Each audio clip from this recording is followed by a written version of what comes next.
काम वासना का इतिहास बहुत ही पुराना रहा है।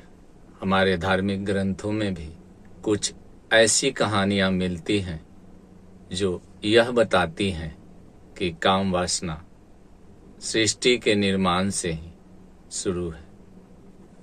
भगवान शिव ने राक्षस राज जालंधर का वध केवल इसलिए किया था क्योंकि जालंधर ने माता पार्वती को गलत दृष्टि से देखा था। त्रेता युग में अगर आप देखें तो गौतम ऋषि की पत्नी अहिल्या, जिसे देवताओं के राजा इंद्र और चंद्रमा ने गलत दृष्टि से देखा था। माता सीता का अपहरण भी रावण ने कुछ गलत दृष्टि से ही संभवतः किया था। द्वापर युग में देखें तो द्रौपदी, जिसे पंचाली भी कहा जाता है, 5 भाई जो पांडव थे, अर्जुन, भीम, नकुल, सहदेव और धर्मराज युधिष्ठिर, उनकी पत्नी अर्थात द्रौपदी 5 पतियों की पत्नी थी और दुर्योधन ने चीरहरण करने का प्रयास किया था। संभवतः यह भी गलत दृष्टि से ही हुआ था। द्वापर युग में ही कुंती, जो 5 पांडवों के मां थी अर्थात अर्जुन की मां थी, उन्हें भी सती कहा जाता है। किंतु सतियों में केवल कुंती ही एक ऐसी स्त्री है जो विधवा हुई थी। अब कलयुग को अगर देखें तो कलयुग में कौन सी स्त्री है जो सती है? मैंने जिनके भी नाम लिए, चाहे माता पार्वती हो, गौतम ऋषि की पत्नी अहिल्या हो, माता सीता हो, द्रौपदी हो या फिर कुंती हो, यह सभी सतियों की गिनती में आती है।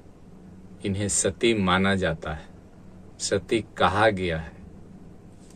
आज कलयुग में कौन सी स्त्री हैं जिन्हें सती माना जाए या सती कहा जाए?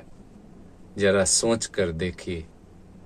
जब सतियों के साथ यह हो सकता है तो फिर कलयुग के, आज के कलयुग में जो स्त्रियां हैं, जो हमारी बहनें हैं, जो हमारी बेटियां हैं, उनके साथ क्या हो सकता है? गोस्वामी तुलसीदास जी ने रामायण में कलयुग के स्त्रियों के संबंध में लिखा है कि अपने गुणवान पति को छोड़कर बिना गुण वाले पुरुष के साथ स्त्रियां विलासपूर्ण जीवन बिताना चाहती है।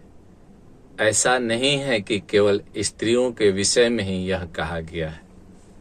गोस्वामी तुलसीदास जी ने रामायण श्री रामचरितमानस में कलयुग के पुरुषों के विषय में भी यही बात कहते हैं कि कलयुग में पुरुष अपने सुंदर स्त्रियों को छोड़कर कुरूप स्त्रियों के साथ काम वासना के चक्कर में पड़ के जीवन बिताना चाहते हैं। यह बात हुई धार्मिक ग्रंथों से।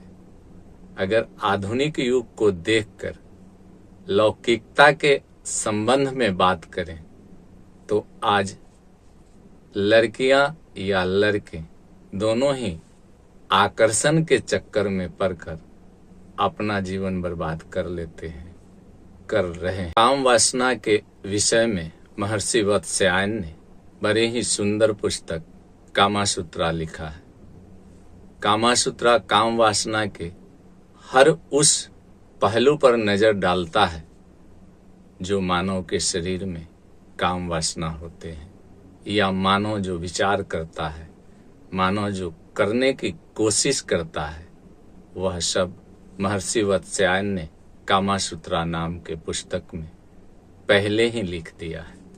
किंतु असल में काम वासना है क्या? इस हड्डी और मांस के बने शरीर से, या इस हड्डी और मांस के बने शरीर में ऐसा क्या है जो व्यक्ति आकर्षित हो जाता है और मैथुन के कारण, मैथुन क्रिया करने के कारण वह काम वासना के चक्कर में पड़ जाता है।